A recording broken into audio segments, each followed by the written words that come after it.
It says time would show to what degree Toussaint was sincere in these constant references to this French Revolution or Republic. You can continue that, man. We'll pick it up, bro. Page 150. And peace and power, man. That was a nice read, man. Hey, I gave the rest of that right there. There goes. I don't know about y'all, but I'm already feeling it, man. I'm already feeling it, man. Already.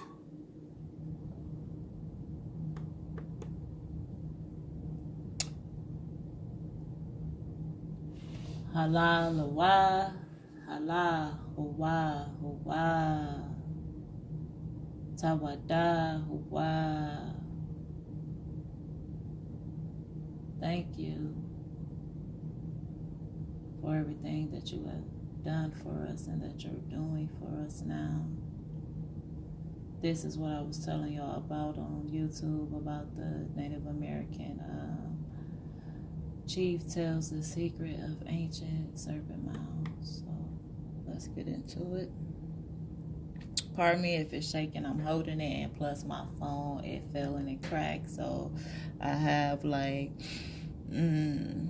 less than a quarter of my screen that I can actually see and work with. But I know when I record it, y'all should be able to see it clear. It shouldn't be cracked for y'all. So let's get into it, Energy and all these things with these things called organites. Well, these people from United Collective came to the Serpent Mound and buried hundreds of these all throughout the length of the Serpent. Now, as far as I know, nobody's gotten in trouble for it, but that's violating the law. It's desecrating a sacred site. The native people really got upset by that, especially the Shawnee Nation. The Shawnee are the current caretakers of that site, which, by the way, the chief of the Shawnee said is the same thing. That they're not the ones who built it. So you've got a lot of focus from the New Agers on these sacred mounds, on these sacred sites. They are doing ceremonies. I guarantee you that as we're coming into these unholy days of the Kingdom of Darkness, you're going to find ceremonies, candlelit ceremonies, and things like this happening at these places. When we were there for Serpent Mound Conference with LA, and we were outside praying, I absolutely believe that was a spiritual attack. A lot of times in the physical, we'll manifest what's happening in the spirit world. And we've got to always be armored up. And I'm sure you armored up, but you know that there's one part of the armor of God that it doesn't mention, and that's our back. But there's a verse that says that the glory of the Lord, that the glory of Creator is our rear shield. So always remember that when you're armoring up and going into places like this, that you be prayed up from head to toe all over the place. So Jake must have forgot that glory. You forgot that glory, Jake. You should have put it on, man. So there's a video that L.A. Marzulli has that when we were praying, and I had a shofar, or no, it wasn't my shofar. Somebody had brought a shofar, and I felt like I needed to blow the shofar because at this conference there was a mixed bag. There were some people there. There was people that had infiltrated from local covens and different groups. And in the video, I'm praying, about to blow the shofar, and there's a woman who starts manifesting, like big time manifesting. The more intense the prayers got, the more the facade started to fall. And when I blew the shofar, she literally, in the video, you see her come off of her feet into the air and fly backwards. That really freaked a lot of people out. There's a lot of people who've never seen anything like that. I'm trying to get a hold of the copy of the video from LA. He's got a copy of it, and Russ Dizdar has a copy of it. So just be careful. All that to say, be careful when you go to these sites, because now even more so, the New Agers are charging things. They're putting energies and prayers, just like we can pray over things, just like Peter prayed over the handkerchiefs, the silk cloths, and people got healed. That is a concept of charging, and they do that. With charms and amulets and spells and all that. And now that there's more of a concerted effort of the Kingdom of Darkness coming against people of the Kingdom of Light, we have to be ready more than ever now, as we've seen, even with something as simple as, hey, let's do a show about Serpent Mound. and then I get sick, then bam, you get poisoned. You know, and we see these attacks, you know, on believers just at an unprecedented pace.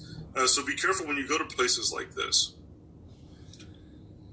Most definitely, man. And, you know, it's crazy because, you know, They talking about when they went to Serpent Mound, how they got attacked, and he's talking about people of believers. He's talking about people of believers are Jesus and Christ, JC.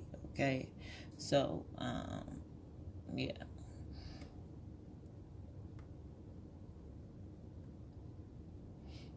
And he's saying it's bad energy connected to the Serpent Mounds. I believe it's in Ohio, if I'm not mistaken. encountered some pretty wild things in my life, and some of the most eerie places that I've ever been.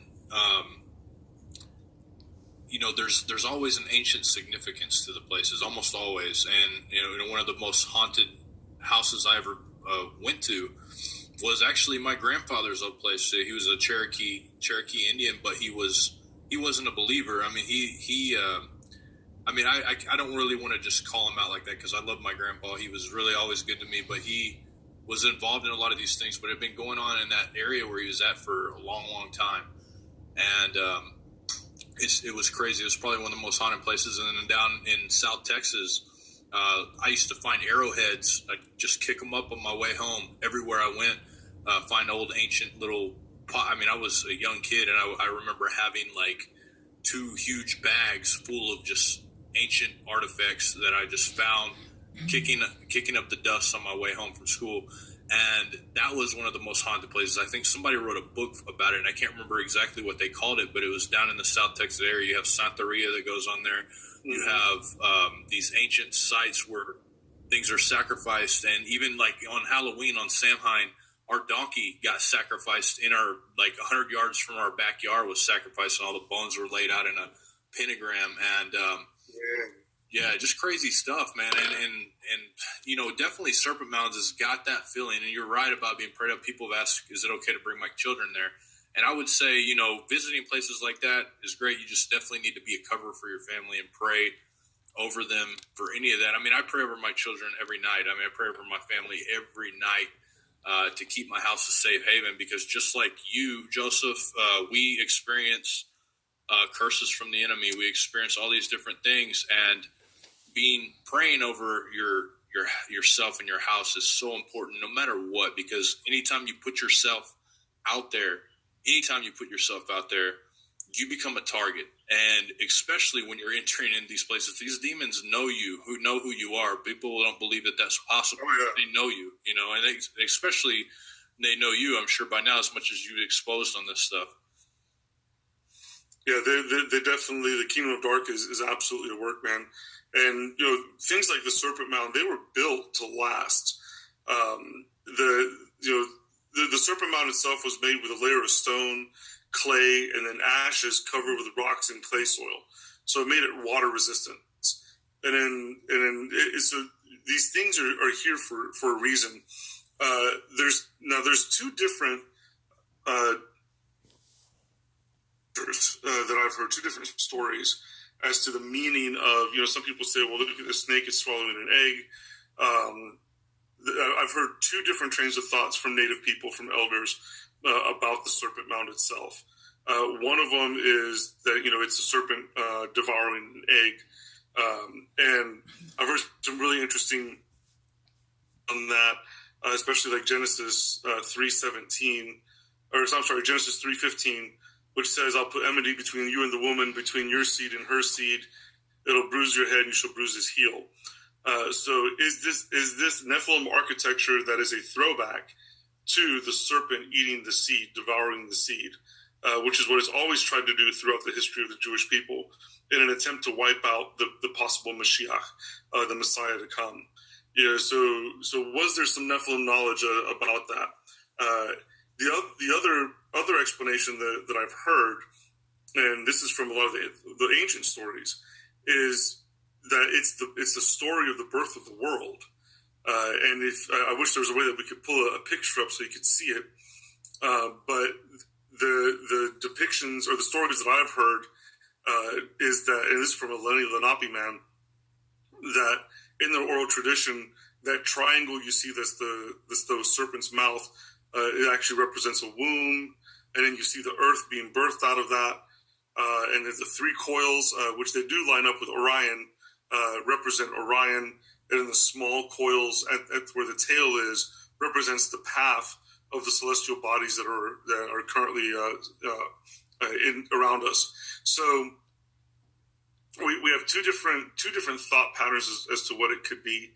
If you think of it as this cosmic birth of the world belief, and you look at the depiction of what the Earth looks like coming out of this womb is kind of interesting.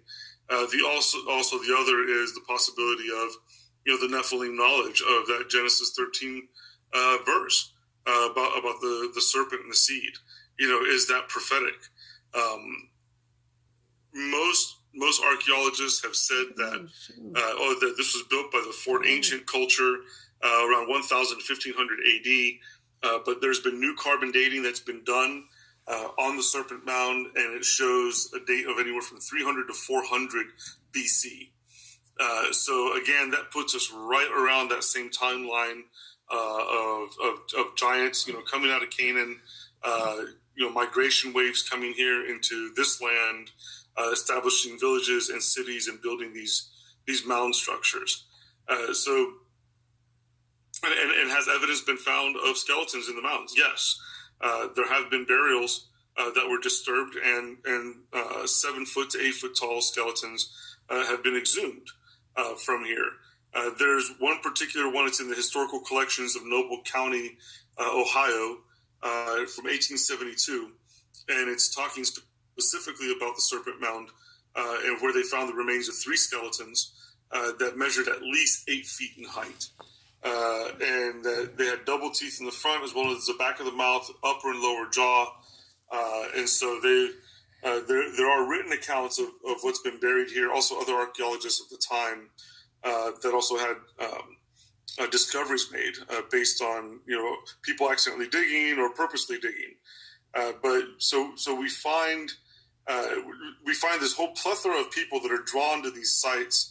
But I think that there's definitely, since it's something so ancient and it was built to last, is it something for the Star People? Was there a return of the Star People, and this being an indicator or a marker of some sort?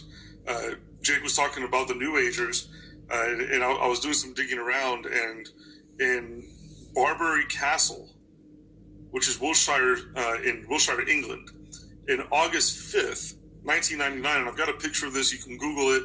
Google crop circle Serpent Mound, Wiltshire, England. So August 5th, 1999, a crop circle appears in England that is the exact same shape as the Serpent Mound in Ohio.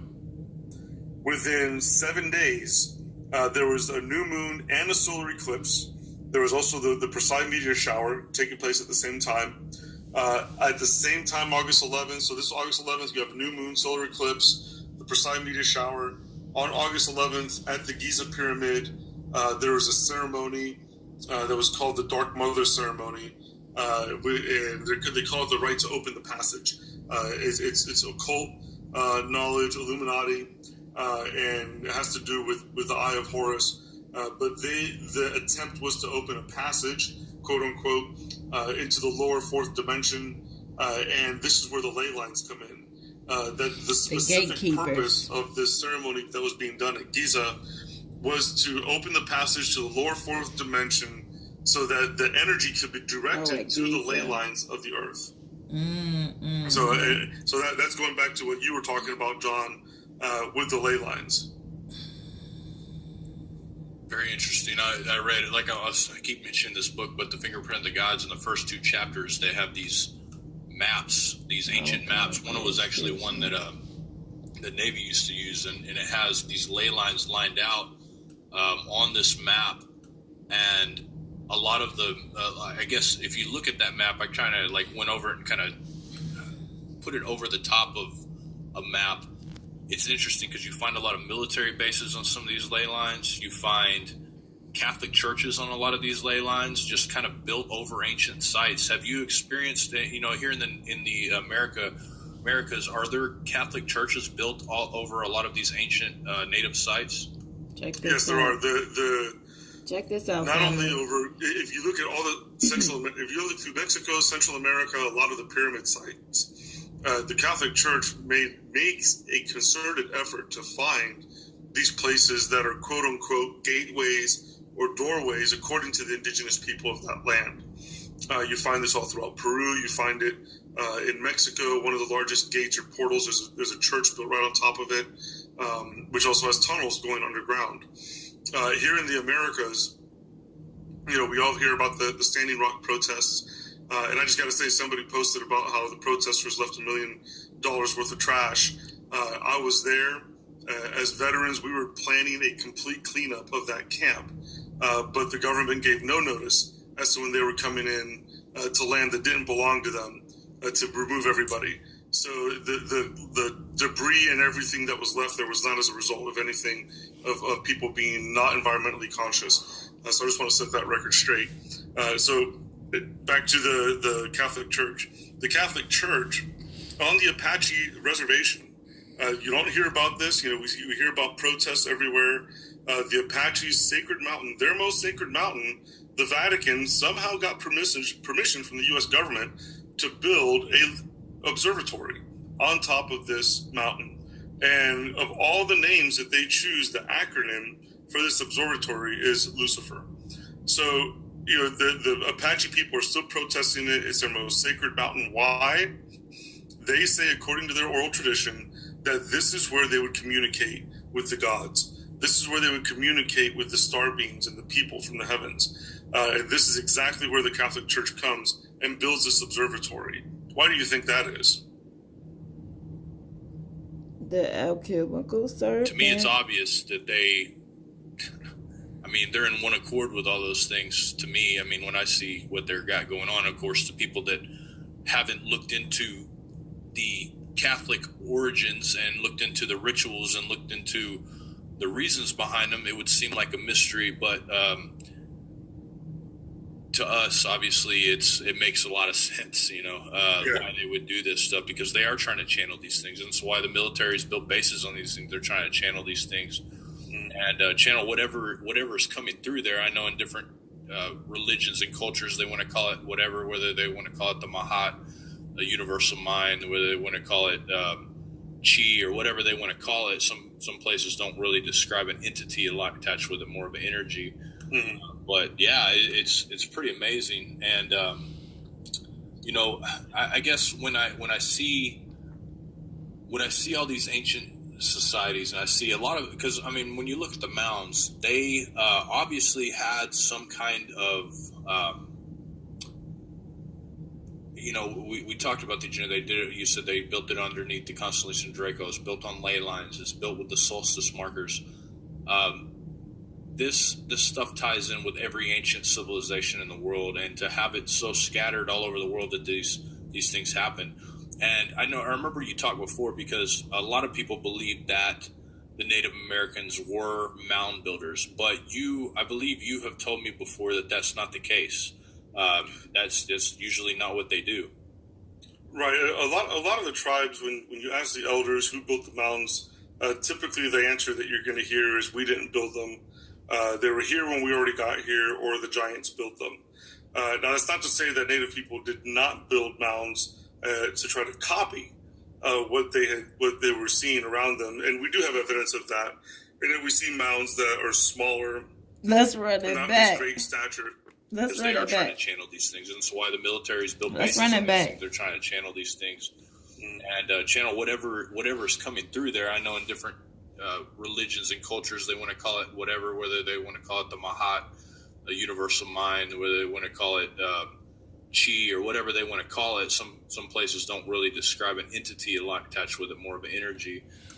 But yeah, it's pretty amazing. And I guess when I see all these ancient societies, and I see a lot of, because when you look at the mounds, they obviously had some kind of we talked about the they did it. You said they built it underneath the constellation Draco. It's built on ley lines. It's built with the solstice markers. This Earlier in this, he talks about the constellation Dracos and how Orion is right. Orion's belt is right in the middle of this turtle's back, and on this turtle's back is a cross, right? And right going through the cross is Orion's belt. Okay, so that's what you're usually referring to, but that's earlier in the video. Stuff ties in with every ancient civilization in the world, and to have it so scattered all over the world that these things happen. And I remember you talked before, because a lot of people believe that the Native Americans were mound builders, but I believe you have told me before that that's not the case. That's usually not what they do. Right. A lot of the tribes, when you ask the elders who built the mounds, typically the answer that you're going to hear is, we didn't build them. We don't know. They were here when we already got here, or the giants built them. Now, that's not to say that Native people did not build mounds to try to copy what they were seeing around them, and we do have evidence of that. And we see mounds that are smaller, not these great stature or size of mounds that you typically see like in the ancient earthworks. So although there is mound building that was done by Native tribes, for the most part, not to the stature of this Nephilim architecture, these gigantic earthworks that were built long before, it's 300, 400 BC, any of the other tribes that ever even been in this area. So that's typically what you're going to hear from Native people concerning the mounds. But regardless of that, the Native people are also going to be fierce protectors of these sites, of these sacred sites, because that's part of the code of Indian living, is being protectors of these sacred grounds, regardless of who built them, and that that's definitely something that NAGPRA has done. The Native American Grave and Repatriation Act, when the government put that into law. That created a standing force of people that'll protect these places. At the same time, obviously we can't go digging into burials or anything like that to find out what's under there or anything like that. We very much speak against that. You don't want to open doors that you don't need to open. But to answer your question, for the most part, most Native people will tell you that they're not the ones who built these mounds. They're not the. Now, when we're looking at these mounds, of course, when we were out on these sites, whoever's putting up kind of the tourist signs and stuff, they're attributing a lot of these mounds to the Native people. Who's kind of disseminating that information? And because, why are they saying there that the natives have made it if most of the tribal people that are being asked are denying any involvement in the mounds themselves? I've never quite understood that, Jake. Even when I was taking anthropology and archaeology courses and doing my graduate studies, and I was just floored at how few or how little the oral tradition of the Native people was even considered as a valid source for explaining archaeological finds or artifacts or anything that was discovered by academia.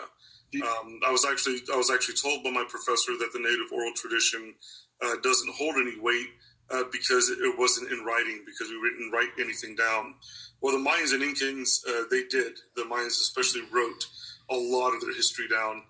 Despite the Catholics coming in and burning scrolls and untold, who knows, years, centuries worth of history of ancient America, there's still writing that's been left behind. The oral tradition isn't just a telephone game story where one native tells it to another native, and then by the time the fifth native hears it, the story's changed. The traditional storytellers are chosen from birth. It still happens this way. They're chosen from birth, and then picked. Which one has a propensity for memorization, and then those are trained to be the storytellers. They're trained this way because they cannot add a word to a story and they can't take one away. And they have to tell the story the same way it was told 500 years ago, 1,000 years ago, 2,000 years ago. So the integrity of the story doesn't change. When we look at how the American government, the U.S. government, has kind of, in a way, created their own version of Native history, and with some of your work kind of showing the idea that a lot of the Native tribes migrated from the Middle East, have lineage back to the tribes of Israel. What do you see as kind of the purpose behind this false history that I remember hearing growing up in school in the history textbooks? Oh, Christopher Columbus got over here and he found the natives here and they'd been here all along, and there's no way that they, So what is kind of the agenda behind this false narrative, this false history that's being told about the native of ancient America? There's still writing that's been left behind. The oral tradition isn't just the telephone game. Hey family, I backed it up for a reason. And then by the time the fifth native hears it, the story's changed. The traditional storytellers are chosen from birth. It still happens this way. They're chosen from birth. And these babies, family. Which one has a propensity for memorization?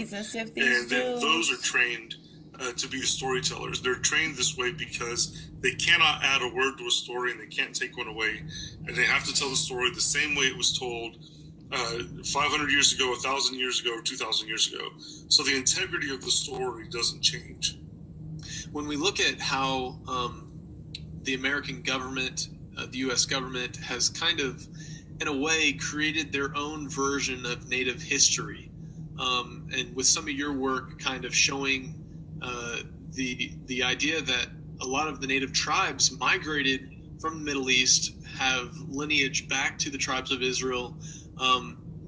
What do you see as kind of the purpose behind this false history that I remember hearing growing up in school in the history textbooks? Oh, Christopher Columbus got over here and he found the natives here and they'd been here all along, and there's no way that they, So what is kind of the agenda behind this false narrative, this false history that's being told about the natives here in the Americas? And, what do you have to say about what's kind of being perpetrated in schools, in history books, that flat out deny the idea that Native tribes migrated over from the Middle East?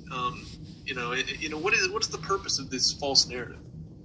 I often rack my brain trying to figure that out. And now I don't think that all tribes have a Hebraic origin. I don't believe that all tribes have that Semitic genetics.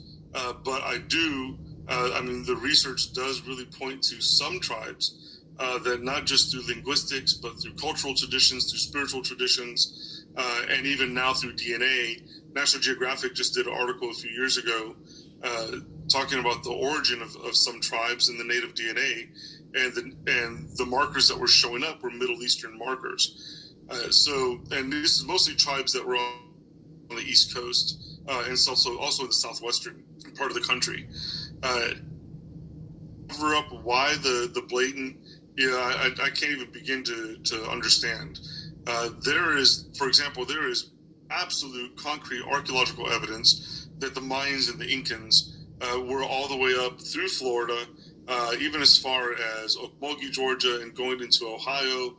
There's a definite Mayan Incan influence in architecture, in religion, in the art, in the iconography. You definitely see the Central American motifs, religion, spiritual way, cultures, and traditions. Why do archaeologists deny it? I don't know. Do they want to deny? I guess they don't want to say, oh, well, you know what? These people aren't actually immigrants from south of the border. They've been here longer than anybody else have. I don't know. That's just me being cynical. But it proves that there was a presence here of indigenous people from south of the border. It also disproves a lot of the theories of academia. There is a complete, blatant denial of the First Nations oral tradition when it comes to the giant tribes. Even though there's article upon article, even though there's evidence upon evidence, It gets buried. It gets declared a hoax. It gets disseminated. Okmulgee National Monument, which is in Macon, Georgia. There's a large earthworks there. 40-foot temple mound, the lesser mound, funeral mounds, burial mounds. That was one place where Creek elders that I spoke to, who when they were young, they remember the giant skeletons that were on display right there at the national park behind glass.